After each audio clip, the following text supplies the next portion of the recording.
New topic start कर रहे हैं हम, retirement benefits. Retirement benefit salaries का ही एक पार्ट है, लेकिन इसको अलग चैप्टर में इंक्लूड किया गया है।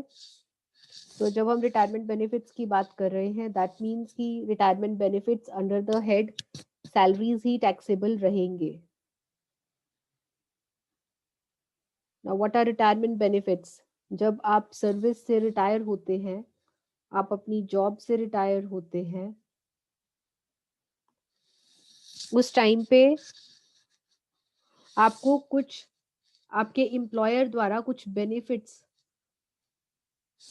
प्रदान किए जाते हैं, और ऐसे बेनिफिट्स को आप रिटायरमेंट बेनिफिट्स कहते हैं। ये जो रिटायरमेंट बेनिफिट्स होते हैं, ये कुछ पार्ट तक एग्जेम्प्ट होते हैं और कुछ पार्ट इनका टैक्सेबल रहता है। तो आज हम जिस रिटायरमेंट बेनिफिट के बारे में बात करेंगे, दैट इज ग्रेचुटी। बहुत सारे रिटायरमेंट बेनिफिट्स हैं, ग्रेचुटी, पेंशन, सुपर एन्युएशन, बहुत सारे रिटायरमेंट बेनिफिट्स हैं। जिस रिटायरमेंट बेनिफिट की बात हम आज करेंगे, that is gratuity. Gratuity section है इसका section 10, subsection 10, 10 what is gratuity? जब आप रिटायर होते हैं तो आपका एम्प्लॉयर आपकी सर्विसेज की सराहना करते हुए, आपकी सेवाओं की सराहना करते हुए आपको कुछ अमाउंट ऑफ मनी गिफ्ट करता है रिटायरमेंट के टाइम पे, उसे आप कहते हैं gratuity. Payment to an employee, एक कर्मचारी को जो पेमेंट दी जाती है इन एप्रिसिएशन ऑफ सर्विसेज,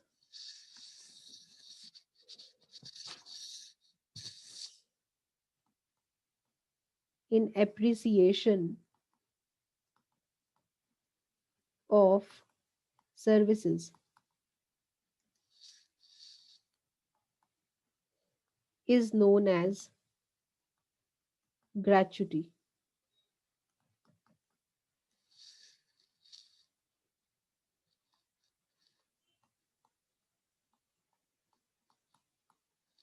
सेवाओं की सराहना के लिए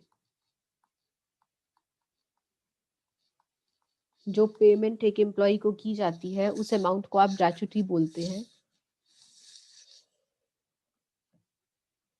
at the time of retirement, कब दी जाती है ये पेमेंट? जब एक एम्प्लॉय रिटायर हो रहा होता है, या फिर जब एक एम्प्लॉय रिजाइन कर जाता है, resignation.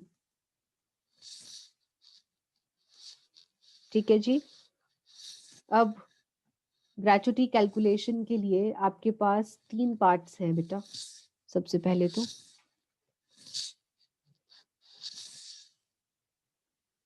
Employees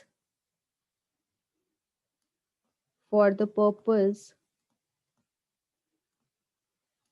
of gratuity, gratuity के लिए जो एम्प्लॉइज हैं वो 3 कैटेगरीज में डिवाइडेड हैं,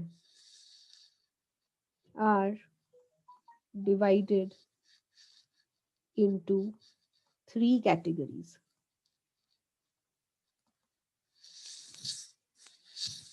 कौन सी 3 कैटेगरीज हैं?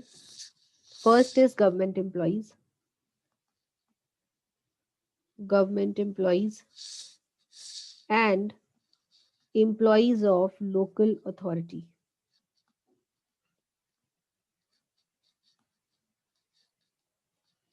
लोकल अथॉरिटी के कर्मचारी या फिर गवर्नमेंट एम्प्लॉइज जो हैं, एक ये कैटेगरी हो गई।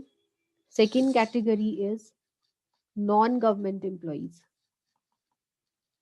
गवर्नमेंट एम्प्लॉइज नहीं है, नॉन गवर्नमेंट एम्प्लॉइज हैं और कवर्ड है, covered by payment of gratuity act. एक कानून है जिसे पेमेंट ऑफ ग्रेचुटी एक्ट बोलते हैं, एक लॉ है पेमेंट ऑफ ग्रेचुटी एक्ट 1972। तो यदि आपकी organisation payment of gratuity act 1972 में कवर्ड है और आप एक ऐसी ऑर्गेनाइजेशन के एम्प्लॉय हैं, तो आप सेकंड कैटेगरी में आते हैं। And third is non government employees not covered by payment of gratuity act. आप एक ऐसी ऑर्गेनाइजेशन के कर्मचारी हैं जो कि पेमेंट ऑफ ग्रेचुटी एक्ट के अंडर कवर नहीं होती। ठीक है जी। सो ये 3 कैटेगरी है। आप ग्रेचुटी कैलकुलेट करना चाहते हैं,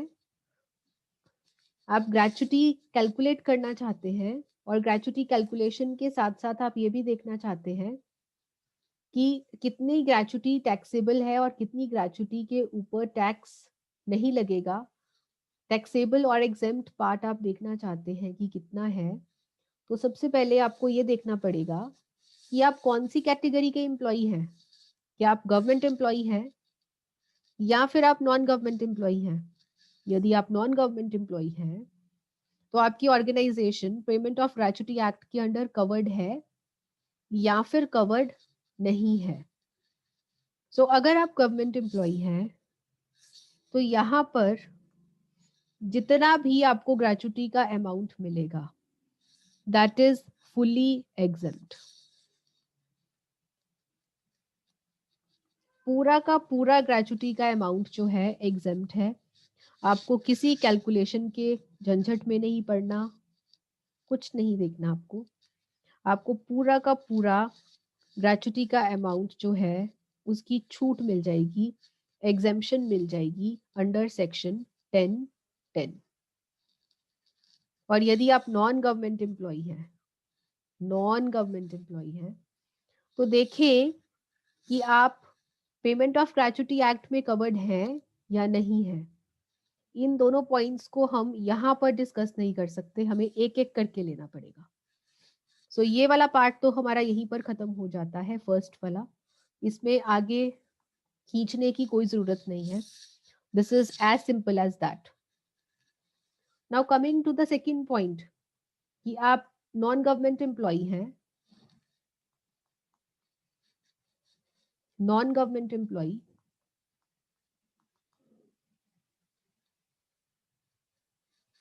और कवर्ड है, आपकी जो ऑर्गेनाइजेशन है वो कवर्ड है बाय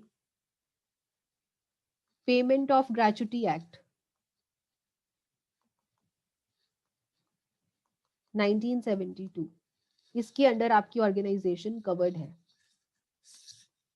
तो सबसे पहले तो आपको ये देखना होगा कि ऐसी कौन सी ऑर्गेनाइजेशंस हैं जिनको कि पेमेंट ऑफ ग्रेचुटी एक्ट के अंडर कवर करना होता है। ऐसी कौन से ऑर्गेनाइजेशंस हैं जो कि इस एक्ट के अंडर फॉल करती हैं। यदि कोई ऐसी ऑर्गेनाइजेशंस जहां पर जो नंबर ऑफ एम्प्लॉइज हैं वो 10 या 10 से ज्यादा हो, ऑर्गेनाइजेशंस जहां पर जो कर्मचारियों की संख्या है वो 10 या 10 से ज्यादा है, तो ऐसी ऑर्गेनाइजेशन को पेमेंट ऑफ ग्रेचुटी एक्ट के अंडर कवर किया जाता है। Organisations where number of employees is more than और इक्वल टू 10, वो ऑर्गेनाइजेशंस कवर हो जाती हैं under payment of gratuity act. ठीक है, आ गया समझ में। शर्तें क्या हैं? शर्तें क्या हैं ग्रेचुटी के लिए? यदि आप एग्जेम्पशन पाना चाहते हैं तो शर्तें क्या हैं, कंडीशंस?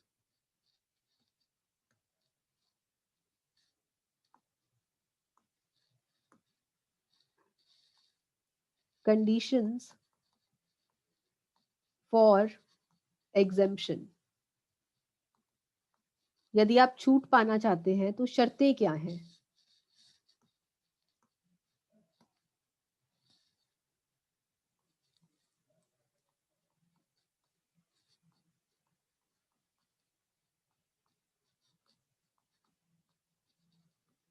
किन कंडीशंस का आपको पालन करना होगा? नंबर 1, कॉन्टिन्यूअस सर्विस देनी है आपको, कॉन्टिन्यूअस सर्विस बिना किसी ब्रेक के, मतलब कि आपने बीच में जॉब छोड़ी नहीं है, आप उस ऑर्गेनाइजेशन में काम करते हैं, आपने जॉब छोड़ी नहीं है, आपकी कॉन्टिन्यूअस सर्विसेज है उस ऑर्गेनाइजेशन के पास, कॉन्टिन्यूअस सर्विस 5 साल या 5 साल से अधिक के लिए। तो यदि आप एग्जेम्पशन पाना चाहते हैं अंडर सेक्शन 1010 और आपकी organisation payment of gratuity act में कवर्ड है, तो आपको कॉन्टिन्यूअस सर्विसेज प्रदान करनी है 5 साल या 5 साल से ज्यादा के लिए, कॉन्टिन्यूअस सर्विस होनी चाहिए बिना ब्रेक के। दूसरा,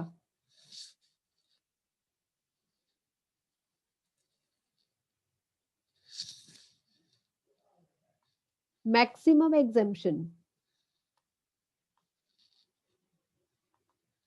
ज्यादा से ज्यादा एग्जेम्पशन आपको कितने की मिल सकती है?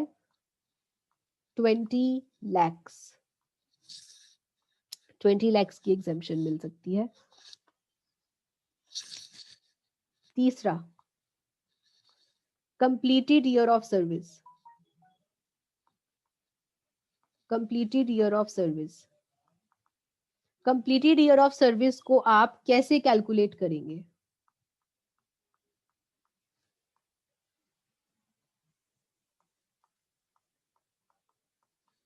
कंप्लीटेड ईयर ऑफ सर्विस को कैसे कैलकुलेट करेंगे बेटा?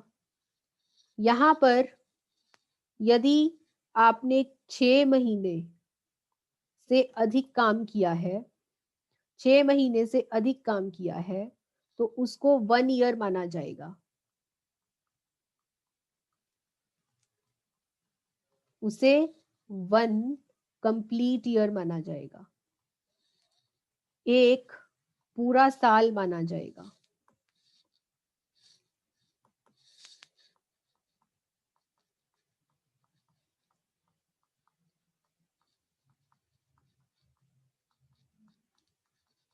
ठीक है जी। यदि आपने 6 महीने या 6 महीने से कम काम किया है तो उसको आप एक साल नहीं मानेंगे, लेकिन यदि आपने 6 महीने से अधिक काम किया है तो उसको आप एक पूरा साल मानेंगे। इसका फायदा कहाँ पर होगा, वो जब हम प्रैक्टिकल करेंगे तब आपको पता चल जाएगा। ठीक है जी, एक पूरा साल माना जाएगा। फॉर एग्जाम्पल,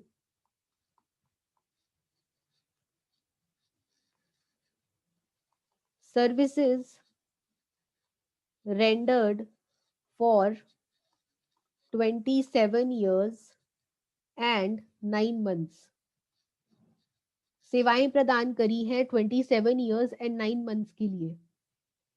बताइए कंप्लीटेड ईयर ऑफ सर्विस कितने हुए?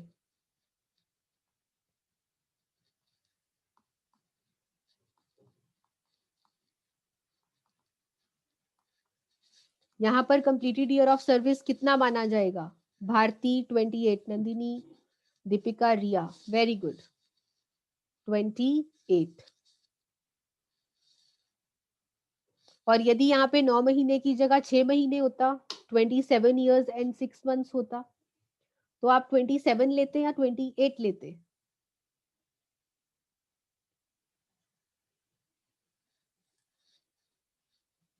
हाँ जी, दीपिका कह रही है 27, एग्जैक्टली।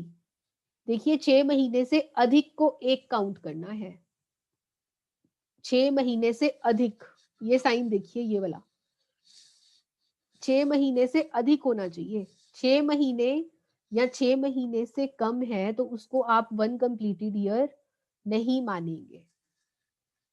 सो यहाँ पर आपको एग्जेम्पशन कब मिलेगी? जब आपने कॉन्टिन्यूअस सर्विस प्रदान करी है 5 साल के लिए या 5 साल से ज़्यादा के लिए, तब आपको ग्रेच्युटी का अमाउंट मिलेगा। दूसरा, मैक्सिमम एग्जेम्पशन आपको 20 lakhs की मिलेगी और completed year of service count करते हुए आप यदि 6 महीने से अधिक के लिए आपने सेवाएं प्रदान करी हैं तो उसको आप एक पूरा साल मानेंगे। ठीक है जी। एग्जेम्पशन मिलेगी कितने की? यहां पर कितने की एग्जेम्पशन मिलेगी? अमाउंट ऑफ एग्जेम्पशन कितने की छूट मिलेगी? लीस्ट ऑफ द फॉलोइंग, यही सबसे इंपॉर्टेंट है यहां पर। लीस्ट ऑफ द फॉलोइंग, इनमें से सबसे कम जो होगा। पहला, ग्रेच्युटी रिसीव्ड, जितना भी आपको ग्रेच्युटी का अमाउंट मिला वो ले लीजिए। दूसरा, ₹20 लाख। और तीसरा, यही सबसे इंपॉर्टेंट है, जो थर्ड पार्ट है, यहाँ पे आपको हाई लेवल की कैलकुलेशंस करनी होगी। कैसे कैलकुलेशंस करनी है? आपने 15/26 करना है। आपको 15 डेज की सैलरी लेनी है, 15 डेज की सैलरी, और एक महीने में आप मान लीजिए कि 26 दिन है, इसलिए डिवाइडेड बाय 26 किया है। एक महीने में मान के चलेंगे आपकी 26 दिन है, 30 या 31 नहीं लेंगे। आपको मानना है कि एक महीने में 26 दिन है और आपको 15 दिन की सैलरी लेनी है। 15/26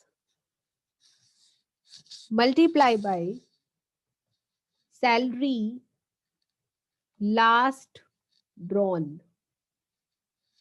एकदम रिटायरमेंट से पहले, एकदम रिटायरमेंट से पहले आपको कितनी सैलरी मिल रही थी? ठीक है जी मैम, इसको हिंदी में लिख दीजिए, बाद में हम भूल जाएंगे। इसका मतलब क्या है? रिटायरमेंट के टाइम पर कितनी सैलरी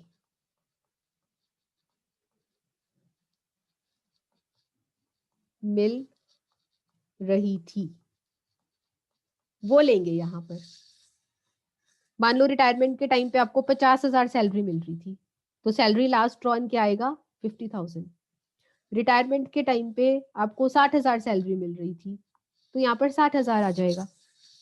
ठीक है, 15/26 into salary drawn into length of service into length of service. Length of service में क्या आएगा? ये completed year of service. Length of service में क्या आ जाएगा आपका? कंप्लीटेड ईयर्स ऑफ सर्विस, जहां पर यदि आपने 6 महीने से अधिक काम किया है उसको आप एक पूरा साल काउंट करेंगे। यहां पर रोल है इसका, जो पॉइंट मैंने आपको पीछे बताया था। ये फॉर्मूला है बेटा ग्रेच्युटी कैलकुलेट करने का, इंपॉर्टेंट। एक और चीज यहां पर इंपॉर्टेंट है, ये आप 15 डेज देख रहे हैं, ये 15 डेज, हाँ जी देख रहे हैं मैम। इस 15 डेज के लिए एक नोट बनाएंगे हम। क्या नोट है? ये 15 की जगह 15 डेज के स्थान पर 7 डेज आ जाएगा। 7 डेज आ जाएगा 15 डेज के स्थान पर। 7 डेज कब आएगा? यदि सीजनल एस्टेब्लिशमेंट है,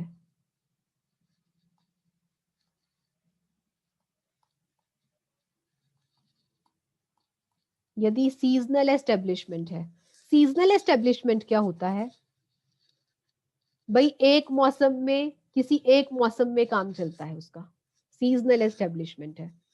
जैसे कि एसीज, कूलर्स, कोई स्पेसिफिक सीजन में ही काम चलता है, वरना नहीं चलता। तो यदि आपकी सीजनल संस्था है, सीजनल एस्टेब्लिशमेंट है, वहां पर आप 15 दिन की जगह पर 7 दिन ले लेंगे। ठीक है जी, ये आपको क्वेश्चन देखकर पता चल जाएगा कि सीजनल एस्टेब्लिशमेंट है या नहीं है, वहां पे मेंशन होगा क्वेश्चन में। तो यदि सीजनल एस्टेब्लिशमेंट वर्ड आ गया तो आप 15 की जगह 7 लिख देंगे, 7 डेज, और उस हिसाब से कैलकुलेशन करेंगे। तो इन तीनों में से जो भी कम होगा, लीस्ट होगा, दैट विल बी एग्जेम्प्ट। और टैक्सेबल कितना होगा, टैक्सेबल ग्रेच्युटी कितनी होगी, taxable gratuity is equal to जितनी आपको ग्रेच्युटी रिसीव हुई उसमें से माइनस कर दीजिए एग्जेम्प्ट, बाकी टैक्सेबल हो जाएगा। ठीक है मैम, ये चीज तो समझ में आ गई। अब हमने बात करी सैलरी की। अब मीनिंग ऑफ सैलरी क्या है, what is the meaning of salary, क्या क्या लेंगे सैलरी में,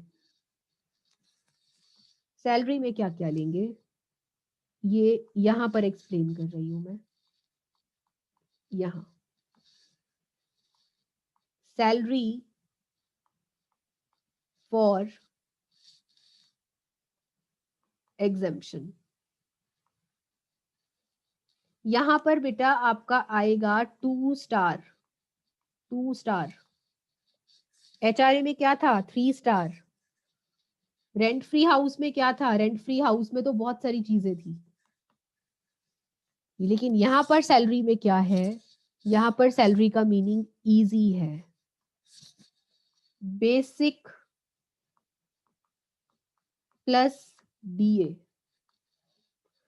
डीए दोनों तरह का, एंटर हो या ना हो, इसलिए मैं यहां पर एंटर नहीं लिख रही, किसी भी तरह का डीए हो, एंटर और नॉट एंटर दोनों आ जाएगा यहां पर।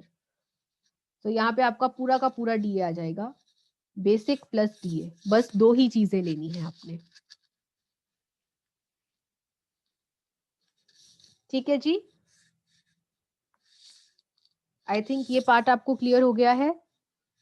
अब पहले फॉर्मूला, दूसरे का भी, ये थर्ड पार्ट भी डिस्कस कर लेते हैं, उसके बाद इकट्ठे न्यूमेरिकल क्वेश्चंस करेंगे दोनों के।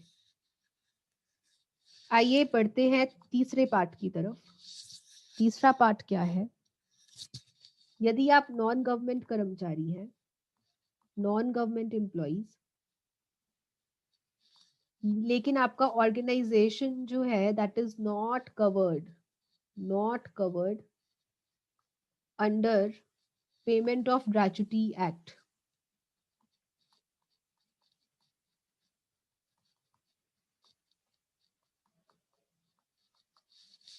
आपकी ऑर्गेनाइजेशन कवर्ड नहीं है, यहां पर,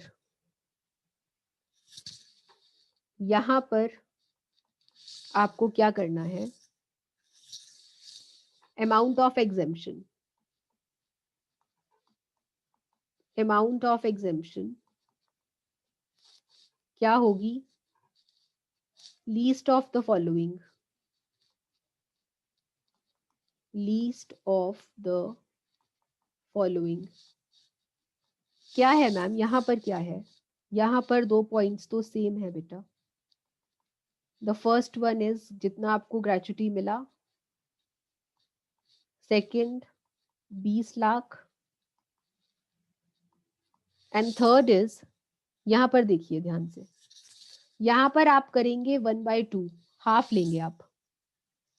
हाफ किसका, यहां पर हमने सैलरी लास्ट ड्रॉन का लिया था, यहां पर हम लेंगे एवरेज सैलरी, हम एवरेज कैलकुलेट करेंगे, average salary of last 10 months, last 10 months immediately preceding the month of retirement. समझ में नहीं आया मैम, कोई बात नहीं, समझाती हूँ बेटा। Multiply by length of service, जितने साल आपने जॉब करी।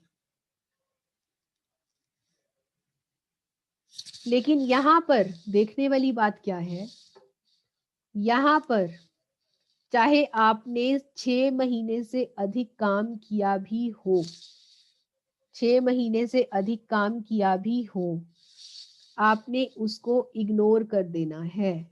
इग्नोर, आपने इसको 1 ईयर नहीं मानना। समझ में आई बात? यहाँ पर आपको 6 महीने से अधिक टाइम को एक पूरा साल नहीं मानना।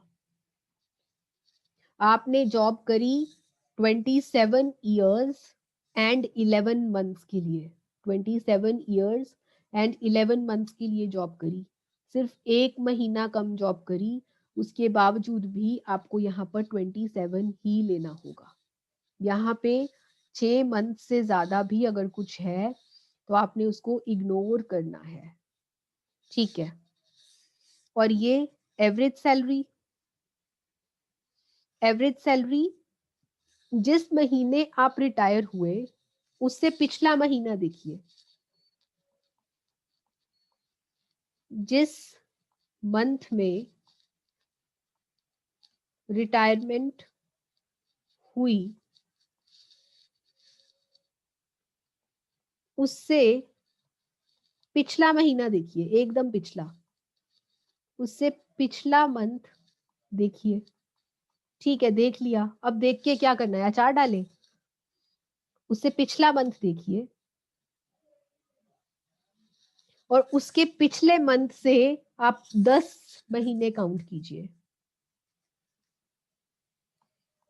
10 मंथ्स काउंट कीजिए। उन 10 महीनों की सैलरी देखिए और उसका एवरेज निकालिए। समझ में नहीं आ रहा मैम, समझाते हैं। एवरेज सैलरी 10 मंथ्स कैसे निकालनी है?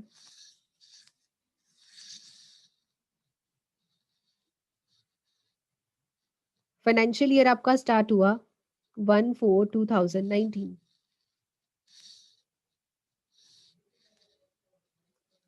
1/5 मई, जून, जुलाई, अगस्त, सितंबर, अक्टूबर, नवंबर, दिसंबर, जैन, फेब, मार्च। ठीक है,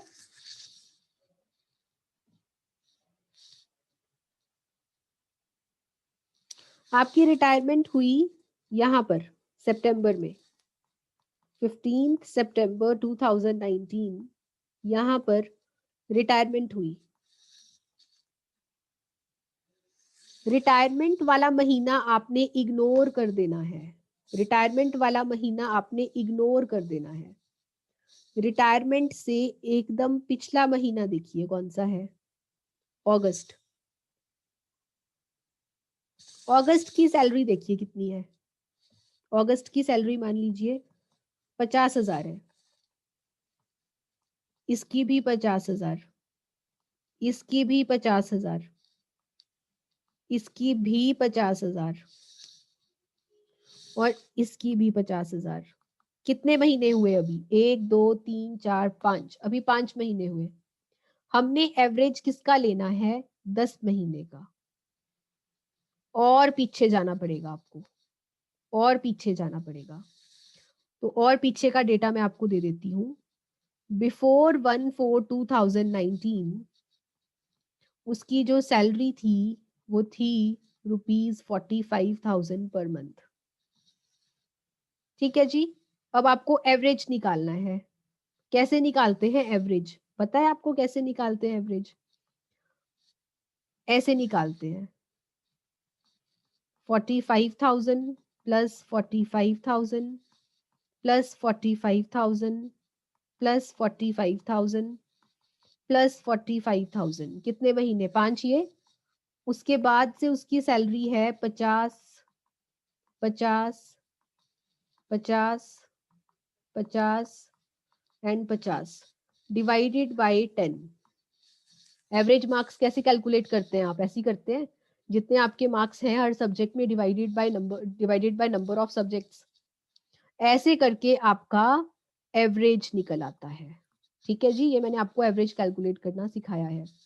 तो मेन मुद्दा यहाँ पर क्या है? मेन मुद्दा ये है कि जिस महीने में रिटायरमेंट हुई आपने उस महीने की सैलरी नहीं लेनी, आपने उससे पहले 10 महीने की सैलरी लेनी है और उसको डिवाइडेड बाय 10 करके देखना है कि एवरेज क्या आता है। उस एवरेज सैलरी को आप 1/2 करेंगे और नंबर ऑफ कंप्लीटेड ईयर्स के साथ मल्टीप्लाई करेंगे। That's all for today.